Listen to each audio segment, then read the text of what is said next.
Today we get to see one of the most chaotic incidents that I think we've ever seen on badge cam, and we have some cell phone video too.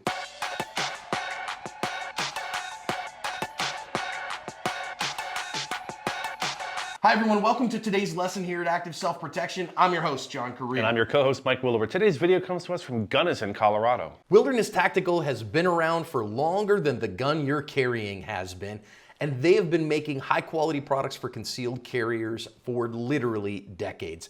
I wear their low pro belt every year. The webbing is the best in the industry, and I won't wear anything else. If you're looking for a good CCW belt, check them out. Officers have been called to this townhome complex because there's a car there with a guy sleeping in it, full of stuff.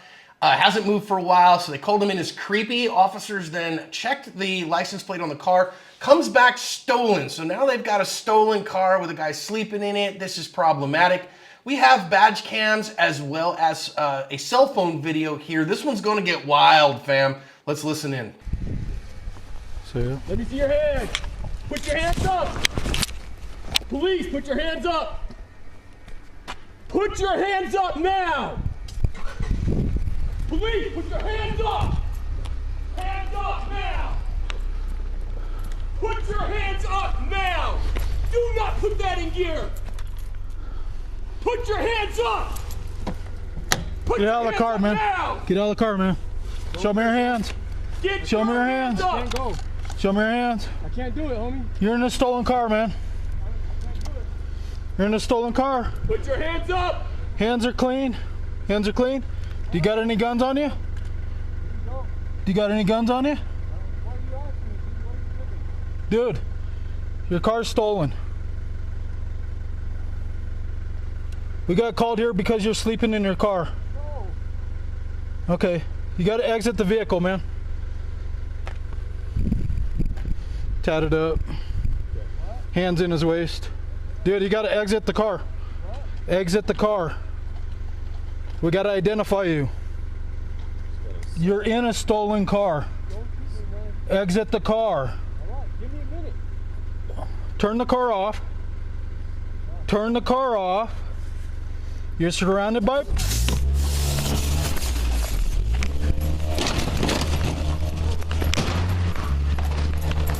Dude! Dude! Stop! Stop! Stop now! Stop! He's reaching! He's reaching! He's reaching! He's reaching! Show the hands! Show the hands up now! Put your hands up now! Hands up!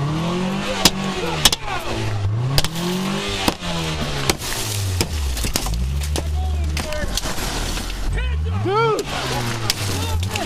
Knock it off! Get the fuck out! Get the fuck out of the car! Come on, dude! Ah! Leave him the fuck alone! Dude! Motherfucker!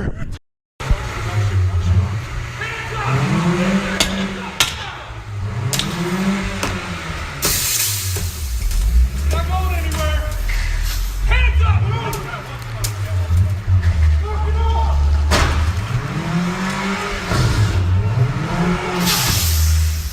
Not going anywhere! Put your hands up!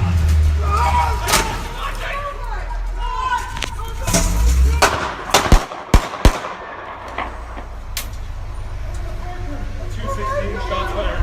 216 shots fired. We have one down, one shot. You okay?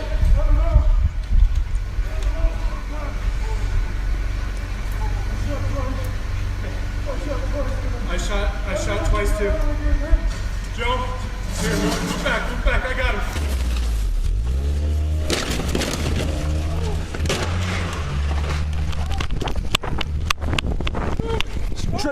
Stop now! He's reaching! Show the hands! Put your hands up now! Don't shoot! Hands up! Get your hands up now! You're not going anywhere! Hands up! Yeah, watch it. Damn it! You're not going anywhere! Hands up! Get your hands up! Joe!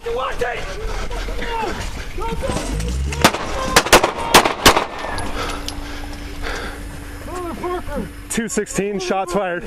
216 shots fired. We have one down, one shot, one shot. You okay? I don't know. I don't know. Fuck. I shot twice. I shot twice. But I shot twice too. Over again, man. Joe, here, move back, move back. I got him. Fuck. Fuck. Joe, Huh? you good? My leg. Watch his hands, Kyle. Okay, I got you. No, he's down. He's down. Cuff him. Car off. Just around the boat.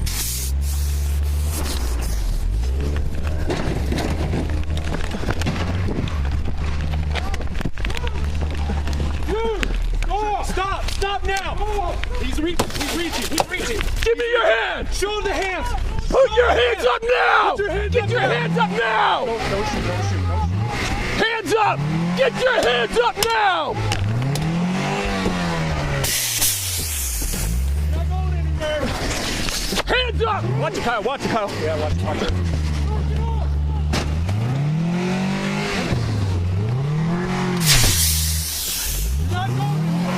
Hands up!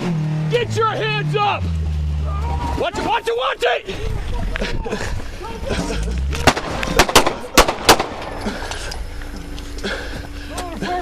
216 shots fired. 216 shots fired. We have one down, one shot. You okay, Joe? You okay? I don't know. Fuck. I shot twice. Okay. I shot twice, but I don't want to get run over again, man. Come to find out, the perp in this particular case was actually wanted for murder and was also in a stolen car. He did not make it. He took the stolen car temperature challenge.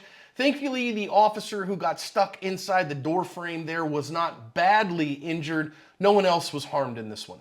Download the ASP Unlimited app for all the content you love from active self-protection and more with no interference from YouTube. No ads, no age gates, exclusive videos, seminars, classes, and more on iOS, Android, Apple TV, Roku, Amazon Fire, and Android TV. Hit the link in the description or download ASP Unlimited from your app store today. Mike, I think here at the beginning, we've got a stolen car and we got to figure out how to get this guy into custody. The one thing I will say here is the officer whose badge cam we're watching right now, man, his arousal level is super low. He is just as chill as the day is long. Yeah, I love that. You've heard me say it before. During my career, I always tried wherever it was possible to take the most sort of low-key, low arousal approach to things. It just tends to work better. You can always raise the arousal level. You can always raise the temperature if you need to. But this guy did a great job of just staying calm, saying very clear things. He's not shouting. He's not repeating himself over and over again. Fantastic. What I would say here is I think I would prefer that an officer in one of the cruisers very quickly get up and pin this car in place before this whole thing starts and get out and skedaddle out of the way. So this guy can't get enough momentum to do what he ends up doing, as you saw in the video previously. He ends up ramming a bunch of cars. If he doesn't have any room in front of his car, he can't get the momentum needed to do that. So it's something to think about for the officers watching this video. Yeah, and I get okay, so we didn't want to crowd him at the beginning. He was sleeping, whatever. Hopefully we can talk him out of the car. But maybe leaving someone in a patrol cruiser that can creep up real fast and get in front of this guy so they can't do that might have been a good idea. I also didn't love him asking, "You got any guns?" Because again, I don't want you to grab a gun. You got any guns? Oh yeah, sure, I got one right here. Terrible thing there. I also think the officer who's standing right in front of the car did put himself at significant risk here. So when the guy decides that he is going to run, obviously they have the whole place blocked off here. But as soon as he starts using that car and bashing into things, the chaos and danger here really escalates. Yeah, John, I've said this before. I've been right next to a car. This was down at the border and the border crossing, but right next to a car who has no hope, by the way, of getting away. There's 30 cars behind him and 20 cars ahead of him. There's giant bollards on either side of him that are 6 feet down in the ground. They have nowhere to go, but they still think somehow they're going to ram their way out. Being right up close to that is genuinely a terrifying experience. The sound of the engine, everything crashing into each other, and just trying to stay clear of it. These guys did a fantastic job, and I think you wanted to talk about this. The officer whose badge cam we're watching repeatedly saying, "Don't shoot him, don't shoot him. Like, we don't need to shoot this guy yet, because you could tell the temperature obviously went from 0 to 100 very quickly, and those officers were probably considering having to shoot him at some point. So I'm glad he was there as sort of the voice of reason to try to give this guy every opportunity to stop doing what he's doing. I will say the one mistake the officer made here is this car is still mobile, and he ends up getting the door open. So he busts open the window, unlocks the door, opens it, and that puts him in a place where he gets stuck between the door and the car when the guy backs up. Now, it's an honest mistake. I don't think it was, it's certainly not an egregious one, but until that car is completely immobilized, a very dangerous thing, very easy to get caught between. Yeah, I want to reemphasize what you just said, John, because it's 100% true. If you are dealing with someone trying to ram their way out of a situation with a car, you need to be as far away from the car as you possibly get. Don't try to go through the window to grab him. Don't try to open the door. I'm sure this officer probably thought, well, I have a moment here, I have a temporary pause, and I have time to reach in and grab the guy. And he could have very easily been killed here. I'm not giving him a hard time, but I'm sure if he can go back and do this over again, he might think, well, maybe I'm not going to get into that open door because it was a tough spot and I ended up getting injured and could have been killed. And we kind of precipitated the shooting by me getting injured and being down like that. Yeah. So as we go to the secondary ones here, I think the officers did what they had to do in the moment. I think that their work was justified given what the guy was doing. A couple of things here for our secondary officer. Listen, we say this on the channel all the time. Okay, I get it that you're using your handheld light. The second the gun comes out, you've got a light on your pistol, and all you're doing is illuminating your junk, okay? So either drop that light or put it in your pocket, put it in your trouser pocket or something like that where you can get it later. You want both hands on the gun when it's time to use a pistol. This is why I talk about drop pouches, especially for patrol officers, patrol deputies. It's a great thing to have an easy open dump pouch somewhere around your, 7 o'clock or 5 o'clock, somewhere just right behind you, where you can drop anything into it, and it's fine for now. It'll do for now. So if you pull a gun off of someone, and you're not in a position to clear it and make it safe, it's too dangerous, you can drop it right in there and you're good to go. Nothing's going to make that gun go off inside the dump pouch. Same thing for stuff like flashlights. If you don't have a dump pouch, I really would like to see you just drop whatever's in your hand. If you're in a gunfight, be in the gunfight. Be present. Get the things out of your hands that are going to prevent you from being the best shooter you can possibly be when you're defending your life and the lives of your partners. And listen, also chaotic situation. He's trying to hold on this guy. I want to pay attention to his backstop here because if you look right behind where he is pointing that gun, he has a fellow officer. And so his backstop here is pretty miserable. And so I can't tell exactly where he's pointing the gun because we don't have the eye level of the officer. But this is one of the reasons that low ready is so important as a training technique so that you're not pointing guns at people you're not ready to shoot right this second and you're being mindful of what's behind them. Tunnel vision's a real thing. So I'm not going to give him too hard of a time here. He's probably hyper-focused on the driver. When you're doing your training, consciously practice after you've done a few trigger presses on the range or during, sim guns or whatever. Consciously practice, run through your head, break the tunnel vision. Like, I need to look around, I need to be aware of what's around me. In this moment, it's better than average chance he didn't realize that officer was even there. But if you're the other officers, it's also kind of on you as well to look around and make sure you're not in someone's line of fire. And listen, would have been catastrophic if he'd had to shoot here and ends up hurting his fellow officer, which we have seen and we're going to see over the next several weeks of badge cam, several instances of that. So just something for us to be aware of, and because we want to see that happening less and less. But again, in the chaos here, okay, so now he's going to back over the guy and get, put an officer at risk of death or great bodily harm. So I don't have any challenges with these guys here ending up in an officer-involved shooting. I think that given the threat that they were facing, you see him now trying to get the guy out of the car, and then he's going to end up getting stuffed underneath it. So, okay, fine. Is he a deadly threat in this moment who needs to be shot? I think the answer to that is yes.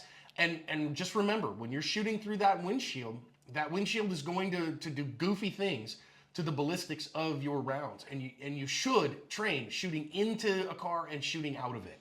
Yeah, if you're the FI for your agency, the senior firearms instructor, it would behoove you to go get some junk cars and bring them to your outdoor range and set them up and practice, get a bunch of windshields, old windshields, whatever, and practice shooting out of and into. Rarely do we want to see officers shooting from their car through the windshield, right? That's a very rare instance when that's justified or when it makes sense or when it's safe and practicable.